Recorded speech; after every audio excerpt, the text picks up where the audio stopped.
আমাদের এই ডোম্বিভ্যালিতে 23 মে 2024, এই 4-5 দিন আগে ডোম্বিভ্যালি এমআইডিসি এরিয়াতে ফেজ 2-তে আচার্য না আচার্য কেমিক্যাল ফ্যাক্টরিতে একটা বড় বয়লার বিস্ফোরণ হয়ে যায়।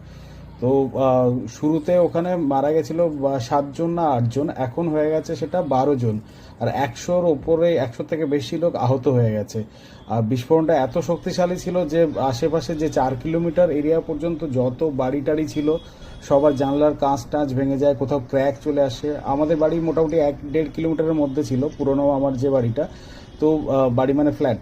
তো তার মানে সেই সোসাইটিতে আরও সব যাদের ছিল, আমাদের কোনো কিছু হয়নি বা কোনো কাজ টাজ ভাঙেনি, কিন্তু আর সোসাইটিতে আর যাদের ঘর ছিল তাদের মোটামুটি প্রত্যেকের ঘরে কাঁচ ভেঙে গেছে বা প্লাস্টার হয়ে গেছে এরকম, বা ক্র্যাক এসছে এরকম হয়ে গেছে। বিস্ফোরণটা